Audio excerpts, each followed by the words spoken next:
Hey everyone, welcome to Broadband Deployment News. The NTIA has released a workforce planning guide for states to help them in preparation of submissions for the BEAD program, and service providers should be aware of this as well. Be right back.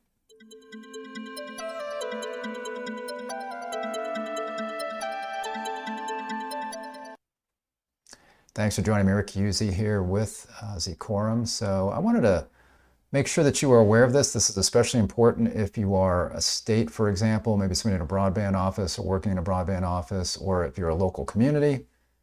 Any stakeholder that's going to be involved in the process of getting broadband deployment grants, and then anybody who would be receiving those grants, maybe sub-grantees such as an internet service provider, should be aware of this because there's a lot of information here. This actually could be very helpful for you. There's unfortunately a lot of onerous kinds of things in the BEAD NOFO, the Notice of Funding Opportunity, as far as workforce development and things that you need to be doing.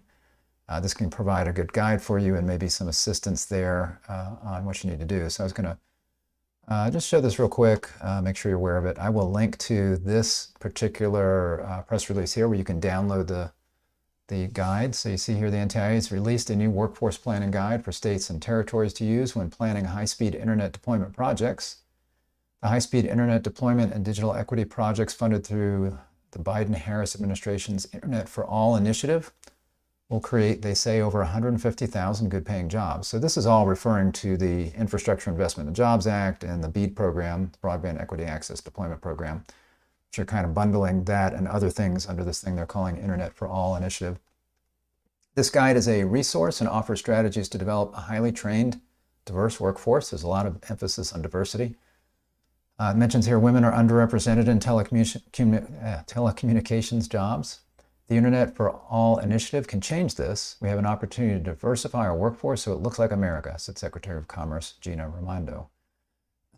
Now, why are women underrepresented in telecommunications jobs? I mean, there may be some factors of they're just not as interested in that as men.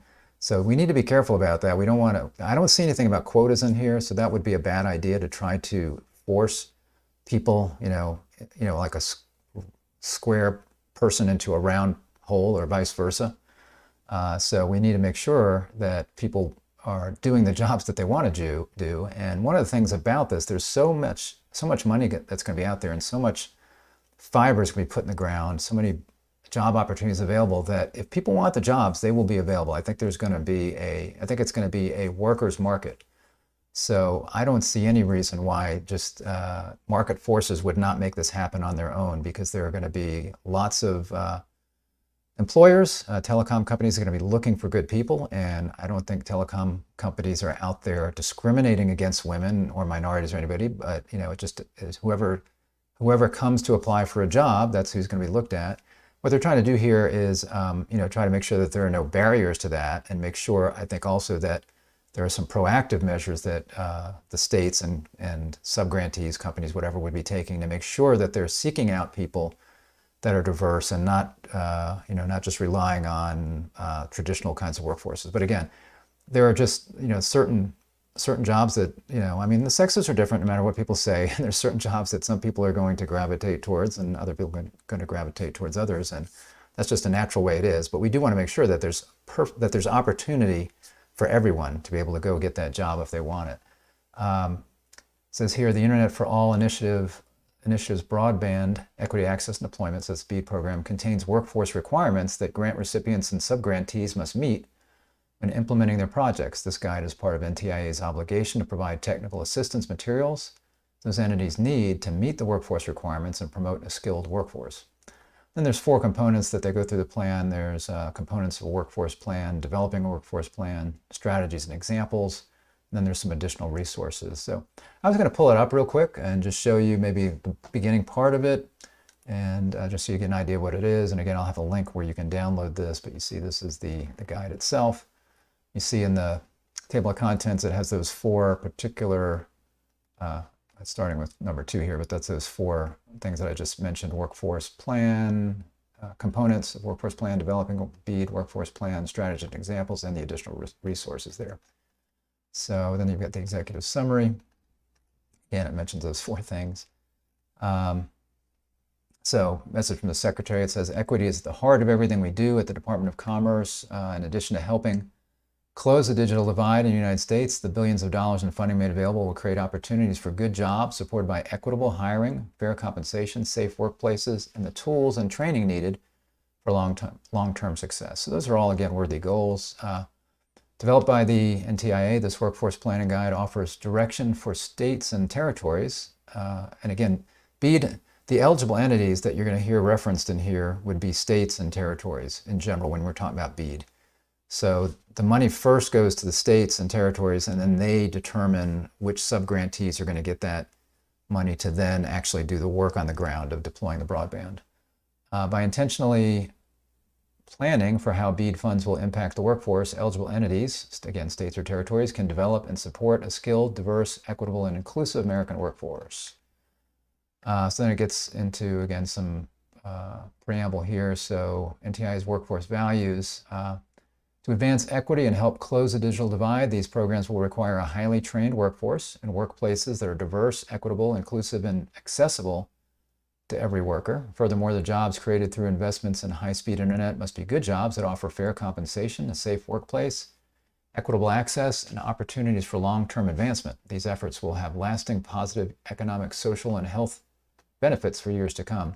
So as you read through some of this, there may be, you may have these feelings like, well, the government's getting my business, especially if you were one of the companies that's going to be doing all of this. Again, these are worthy goals, but a lot of times these things, the government, you might say the government should not be dictating these things. Hopefully this would be the case regardless. But again, they're saying, well, we're paying for this, so we're laying out the rules and regulations for you. Hopefully this will not, one thing that, the more you throw on top of these things, then the harder it is and more expensive it is for companies to fulfill the obligations, right? So it makes the money doesn't go as far if companies are worrying about having to do these ancillary things as opposed to just worrying about how can we most efficiently and affordably get broadband to all unserved and underserved areas without having to deal with a lot of the red tape and regulations. So there's some of that in here that you're just going to have to deal with. You see here recruitment and hiring. So qualified applicants are actively recruited, and this is the way this is stated is as this is what you need to be doing, not like this is the way it is today. This is what you need to be doing. Qualified applicants are actively recruited, especially those from historically underserved communities. Applicants are free from discrimination, including unequal treatment or application of selection criteria that are unrelated to job performance. That's interesting. Applicants are evaluated with relevant skills-based requirements. Unnecessary educational credentials and experience requirements are minimized. Again, these are all things that make sense, but it's very interesting that they threw that in there. In other words, you don't necessarily need somebody with an MBA to do fiber splicing. You don't need somebody with a college degree to do fiber splicing, this is a good idea, right? So there are lots of people that don't necessarily want to go to college, but they want to get skilled in an area, whether it's a plumber, electrician, or fiber technician. You can make really good money and provide an excellent, valuable service without having to have a college degree. And I think it's great if they're saying, you make sure that you're hiring people that are skilled, but they don't need unnecessary kinds of degrees or credentials. Benefits, now here's again where it feels like it's, as a business, it would feel like, hey, you're getting in my business here, but benefits, full and part-time workers, health insurance, retirement plan, workers' compensation benefits, work-family benefits such as paid leave and caregiving support. So a lot of companies provide, obviously, the full-time workers with benefits. Sometimes if it's part-time, they don't, and there are probably companies that are abusing that by saying, well, we're just going to hire all part-time employees, so we don't need to do that, which is not a good thing. So, but again, they're kind of requiring here, it sounds like, or suggesting strongly that even part-time workers would have health insurance, retirement plans, those kinds of things. Diversity, equity, inclusion, and accessibility talks about that. You can see here the different communities that they want to make sure are not being discriminated against. Again, this is going to be a buyer's market as far as workers, so I don't think companies, if they can find workers that are skilled or that they feel they can train, and everybody can be trained. Again, some people have are more technical than others, maybe more aptitude there, those would be the best people to hire. But it doesn't matter what gender is, what your gender is, what your race is. You know, the people from all stripes that are going to be able to do these jobs, and there's going to be jobs for everyone. So hopefully the market will take care of a lot of this. Empowerment and representation, workers can form and join unions. So they're saying that. They say in here later that you shouldn't be encouraging that either. I think we'll say, I think I highlighted that. Job security and working conditions. Job security without arbitrary or discriminatory discipline or dismissal. That's always good. Adequate hours and predictable schedules. That can be hard to do. Again, getting into their business a little bit there, but that's certainly better from the perspective of employee satisfaction. So again, hopefully the market will, you know, dictate that in the sense that employees want that predictable schedule and those kinds of things, and they would want to work for companies that do that. Workers are free from harassment, discrimination, and retaliation at work. That's always a good thing. Temporary or contractor labor solutions are minimized. So that's going to be difficult with, again, the number of people that we're going to need. I think there are going to be a lot of contractors that are going to be working, but they want you know, the people that are doing this to minimize that. And again, a lot of that has to do with maybe some abuse where companies hire lots of contractors because, again, they don't need to provide benefits to them, and they maybe can pay less, those kinds of things, or maybe they pay more, I don't know. But again, they're trying to minimize that. Organizational culture. You know, all workers belong, are valued, contribute meaningfully to the organization, and engaged and respected. Well, that's all, you know, hopefully that's done. Again, companies that are successful do those kinds of things. Pay, stable and predictable living wage before overtime, tips, and commissions. Again, getting in the business is business, but the market will drive this. Skills and career advancement, tools to progress to future good jobs, transparent promotion or advancement opportunities, to quality employer or labor management provided training and education. Workers have access to quality employer or labor management. So yeah, you're definitely gonna have to train folks, and you gotta keep them trained, so that's all important.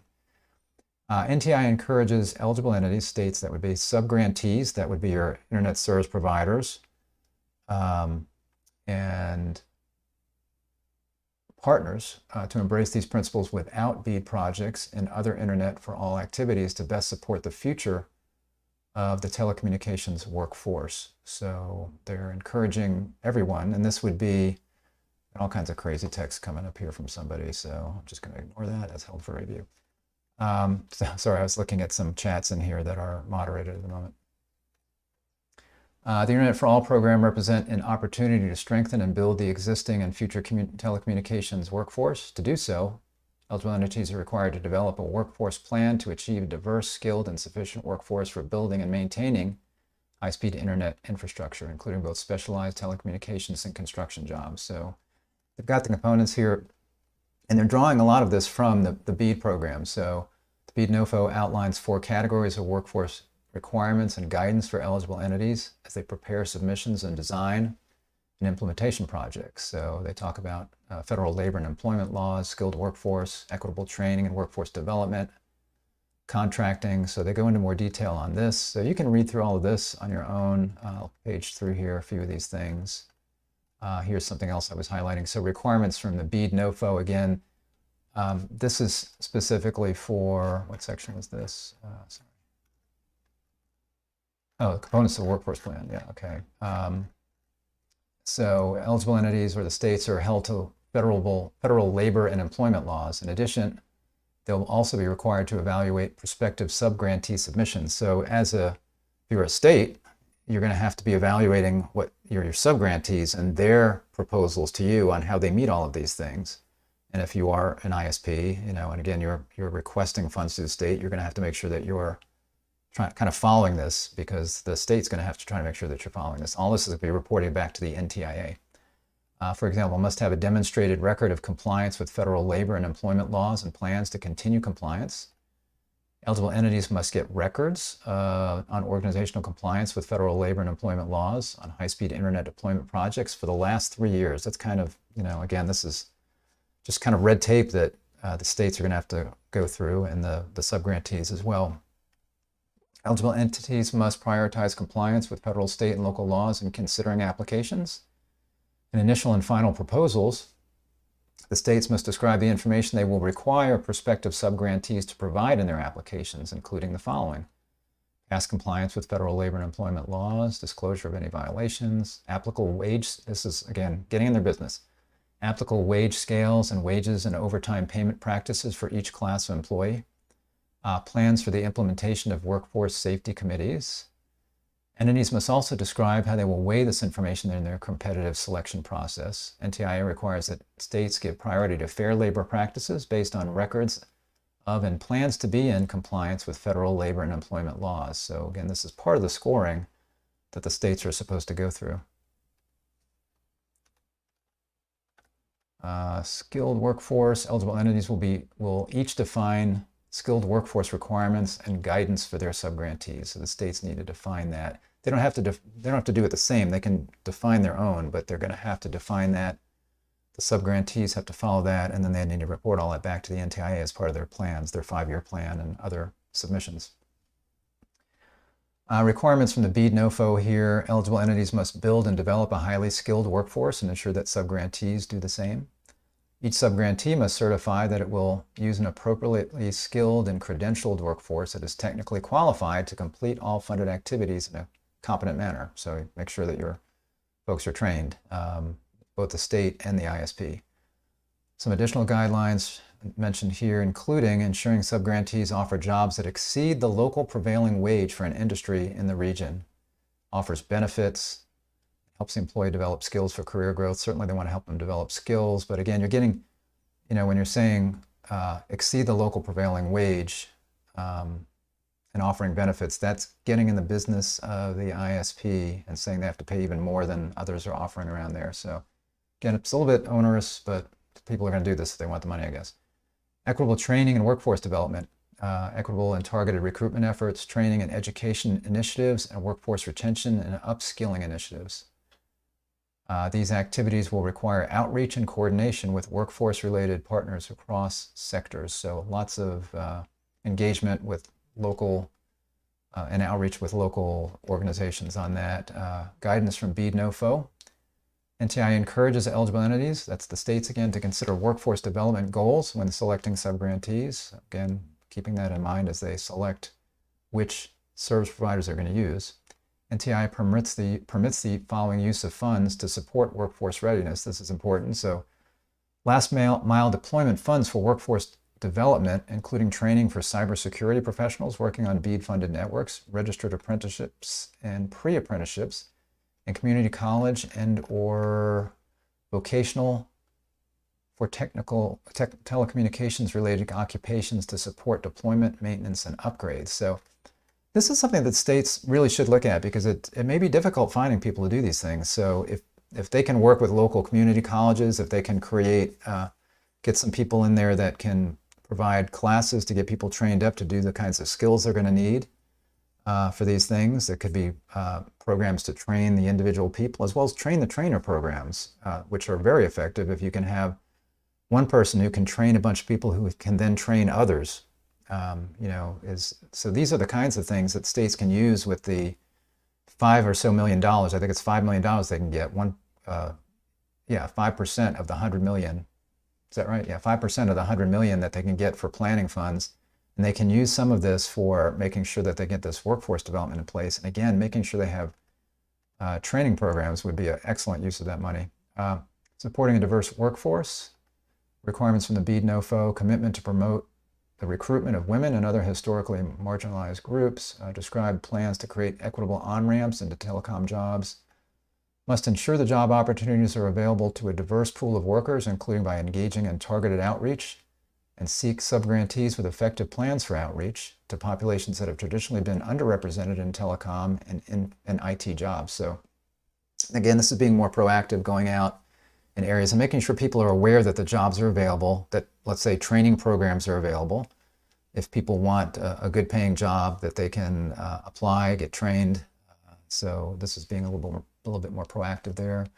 Additional guidance from BEAD NOFO, eligible entities are encouraged to implement requirements for subgrantees, such as those for prioritizing local workers and robust plans to recruit historically underrepresented populations, etc. Outreach and engagement, again, there's a lot of that in here. In the BEAD NOFO, it mentions throughout its local coordination and outreach activities, each state must ensure that diverse stakeholders, including workforce stakeholders, participate throughout the BEAD program lifecycle. Additional guidelines, they're supposed to seek to engage civil rights and equity-focused organizations, community-based organizations, unions and worker organizations, workforce boards, economic development organizations, schools and community colleges. Worker protections, they've got information here on project labor agreements, local hire provisions, labor peace agreements. Requirements from the BEAD NOFO, must coordinate with and engage unions and worker organizations, and here it does say may not use grant funds to support or oppose collective bargaining, so cannot be used for either of those. I think that's as far as I went as far as just highlighting some things. So let me scroll real quick. You can see some of the other stuff in here. Developing a BEAD workforce plan. So again, there's really a lot of good information in here for the states, and again for the potential subgrantees, your internet service providers, to look through here and see what's going to be required of the state and what the state is going to require of the subgrantees. And then there's in addition to saying here's what you got to do, there's some help here and here's some ways you can do it. So outline a pathway to achieve workforce goals. So that's the guide. BEAD submission preparation. They've got several places they need to put this. So you've got your BEAD submission preparation for your 5-year action plan. So each state needs to do that, and they've got a checklist in here for that. Initial proposal submission. There's requirements, workforce requirements checklist for that. Final proposal submission. So these are all submissions that the states are going to have to make. So there's some suggestions and checklists on all of these things to help them get their ducks in a row, so to speak. Again, some strategies and examples. Bar here, there we go. Strategies and examples, skilled workforce strategies to consider. What else have we got? Lots and lots of stuff in here. I certainly can't read through it all. Yeah, and I'm not going to try. So again, a lot of the rest of this is suggestions and examples, things for the states to do or to keep in mind. I think this will be helpful. So again, if you are a state or a potential subgrantee, which would be anybody from a independent internet service provider to a major MSO or major national provider to a community, broadband, municipality, electric co-op, anybody that's going to be potentially getting these funds is going to have to do all of this. This will be especially helpful, I think, for those that are maybe on the smaller side that are going to be providing this to the state. So lots of help there, I think, that you need to take advantage of. So anyway, I will again link to this right after. I will put it in the comments section. I'll pin that up to the top so you can check for that and download that entire guide. Thanks for joining me. If this was helpful, if you would give me a like on the video. If you're not subscribed, click the little subscribe button and click the bell to be notified when I'm live. And I will see you next time for broadband deployment news. Take care. Bye-bye.